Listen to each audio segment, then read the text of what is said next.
Good evening, ladies and gentlemen. I'm Dr. Doujinshi, and welcome back to another episode of Hentai Reviews, the only series where we don't plan out these intros. We just kind of let them go, and this is the only time I'm ever going to tell you that. Remember this, because I'll never say it again.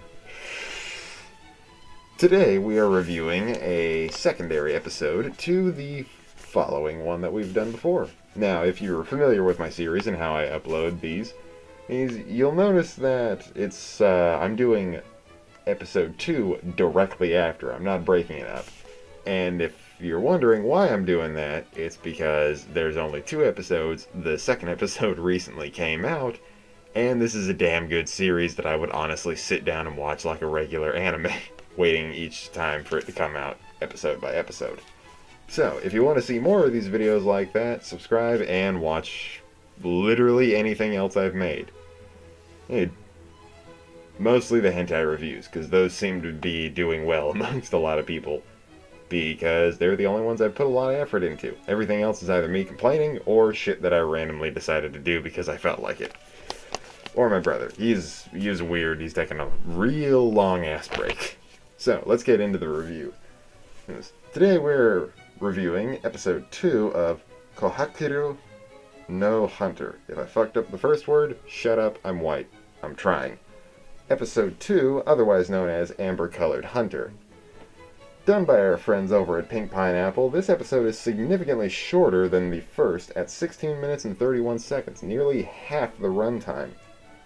With a total of 10 categories, notable of which are dark skin, plot, and fantasy, which kind of fit in. This is an episode more dedicated towards the secondary character that goes along with it, kind of fleshing her out a little bit more. Secondary character being Ruby. I mentioned her briefly in the last episode. Now, let's go ahead and get on to the synopsis of the plot itself. Starting off, it then opens with the opening from the first episode, and I gotta say, I'm still impressed. It's a damn good opening, at least for these sorts of standards. But, as it goes, starting off in Eisenland, the city in which the crew from the first episode was heading towards, but hasn't yet arrived.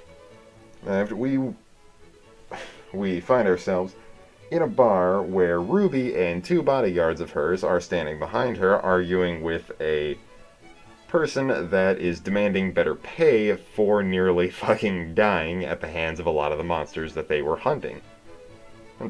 She kinda, wavers it off as like, hey, they weren't that hard. He's like, bullshit, you're super strong. I'm not. I nearly died. This is why you don't take your friends into MMORPGs and expect them to survive, even though you have 600 hours in the game and they have 12. Bad memories. But as they continue on, they continue arguing between each other, where the guards are kind of more on her side. Granted, they're paying her, or she's paying them, or they're at least great friends. We have yet to get further into them, and I would honestly like to know, because they seem like they have a little bit of personality behind them. It then pushes itself a little bit further into the guy noticeably being a little drunk. Just decides, hey, if you're not gonna pay me for being this fucking dangerous, then scopes her up and down. I think we can work out another arrangement. She stands up like the pissed off anime characters normally do, and pins her cybernetic arm to the side of him and says, fair enough. Yeah, it took me offside a little bit. One of the guards is like, what the fuck are you doing? And she looks back, I mean, he kind of earned it. He almost died. And they just kind of gently saunter up towards the bedroom, while one of the guards has a disproving sort of look. And what follows is, I won't say it's the most wholesome scene, because let me set the scene here. Muscular, tanned, beautiful woman with a mechanical arm that she takes off to reveal that she does in fact only have one arm. The other one is cut off Soul Surfer style, with a very small chunk being around. Not even coming up to the elbow. And that's a That's an interesting choice. I mean, I'm not saying anything negative towards it. I'm just like, they took a step, and I congratulate them for it.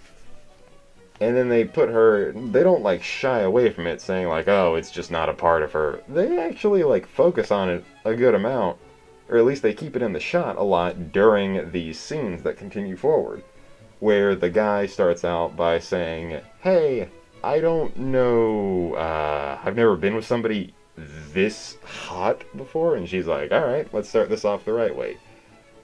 Woo me. Convince me that you're, worthy of this, as you put it. She's kind of humble for, like, what's going on, and I respect the character for it.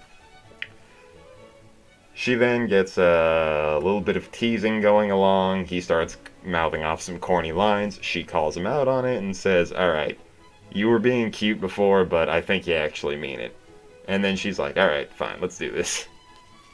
In which case, Scene 1 kicks off at 7 minutes and 40 seconds in. Yes, 7 minutes into this, and we haven't seen anything. Going all the way to a brief intermission at 9 minutes and 45 seconds, which, it kind of ends with the guy finishes first at this point, and then takes a little, something to make sure that he can keep going. He's an older person. I wouldn't necessarily classify him under the ugly bastard category, because he's not all that bad looking. He just kind of has that, like, Mario, Wario sort of look, where big frizzly hair, big mustache, kind of has the plump nose, and not in the best shape, although muscular legs, back, and arms. He just looks a little goofy, and you wouldn't expect these two to be going at it, but nevertheless, yes, it continues. And by the way, when he takes that thing, he says, don't worry, once this stuff kicks in, I will have, quote, an attack on Titanic cock. I can't make this stuff up, ladies and gentlemen. And it goes all the way to 13 minutes and 20 seconds of the 16.5-minute runtime. And I gotta say, fella got stamina. But there is one slight thing that I notice. In the earlier sections of it, there are some speeding up issues, where they'll kind of linger on something for a little too long, so to compensate for that little too longness, they add in some speed ups, which the first episode was guilty of using, but they also used it a lot more sparingly and less noticeably. But hand in hand, they continue forward.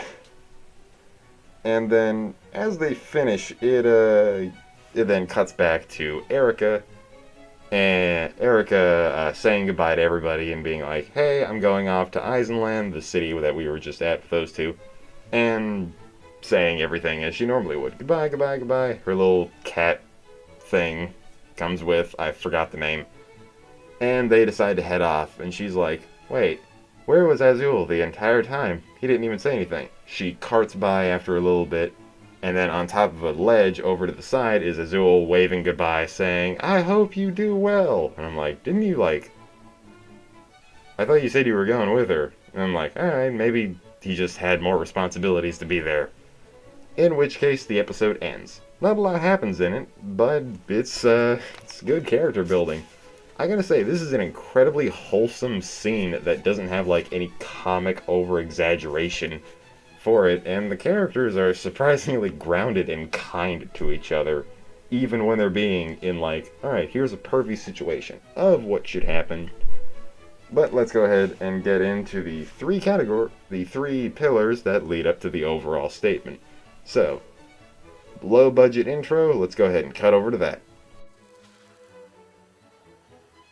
Now that the intro is done, let's get into it. Animation. It's just as great as before, but with some small speeding up issues. Now I can look past them, but when nearly half of the damn episode is devoted to one specific scene, the sex scene in particular, and they open up with it, it's a little hard to get by if you're looking at it from a quality perspective. The animation is phenomenal throughout the rest of it, but those little tricks, they leave just a tiny stain. And I can't necessarily say that this is a perfect series if that stays with it. So overall, the animation is a 9 out of 10. Damn near a 10 out of 10 if you look past it. But with how many reviews that I've done, I feel like I need to start being a little bit more critical with things. No longer handing out 7s and 8s just at random. 9 out of 10, for anybody else, I feel like this would be a 10 out of 10. Let's move on to characters. Characters are set up in a trashy way, but the way they act is surprisingly kind and human.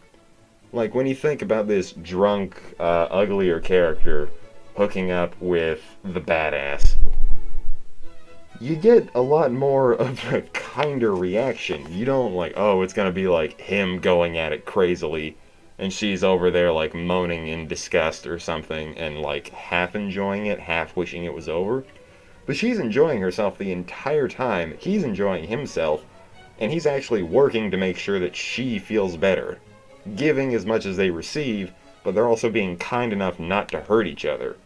In any way, shape, or form. And I gotta say, that is very refreshing to see among characters like this, even when that takes up half the damn time. And there's even a noticeable connection between a lot of the characters that go across it. I don't know why I gave it a 9 out of 10 on here, but goddamn, I'm changing that. This is a 10 out of 10 the more I think about it when it comes to characters. And now what we're all really here for, the plot. It's very nice for just basic vanilla along with a darker skinned character. Unfortunately, at least for my taste, there wasn't a surprise dick on the girl out of nowhere, and I'm like, oh. But let's see where this goes. And then just the wholesomeness of what happens during these vanilla-like scenes with the passion put in from each character involved really brings it out into like, this was a good fucking scene. It took up like, how long was it? It took up like 6 minutes, but it was just so like easy to watch, and you could sit through it. And I was doing it from a view perspective, nothing unsavory going on below the belt. So I was keeping an eye on everything that was going on, and honestly, I could have sat there and just watched it and just enjoyed it as is. But damn, this is a great series. This does vanilla well, and it makes me like the characters. There's character development in the sex, which is hard to do, and it's amazing when it's done. Overall, 10 out of 10 when it comes to the plot, on a purely wholesome perspective. Damn. Overall, a great sequel that I wish was just a tad bit longer.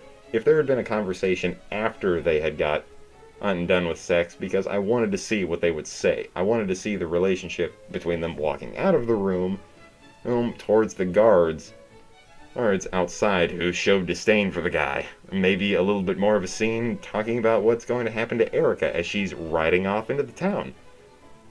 But damn, if it were just a tad bit longer, just a little bit, that's all I want. I was going to give it a 9 out of 10 overall with the scoring system, but now that I've thought more about the actual characters and given them the 10 out of 10, it rounds all the way up to a 10 out of 10. This was amazing again, not perfect, but damn near above the bar that anything could have set. So, let's go ahead and get into our closing remarks. Thank you everybody for being here. We bumped up by like 3 fucking subscribers out of nowhere. Like, we went from like 34 to just bam, 37 out of nowhere. That's a huge, that's a 10%, no, that's a 9% increase just out of nowhere. And I thank you so much for being here. Everybody who's new, welcome. We're happy to have you aboard. Alright, tell your friends, tell your family, if your family's weird like that, but if you don't want to, that's totally fine. Enjoy what you enjoy, and I'll be here regardless. So, until next time, I have been the Doctor. Have a nice day. Don't be a dick, there's too many of them. And wash your fucking hands. Doctor, out. Peace.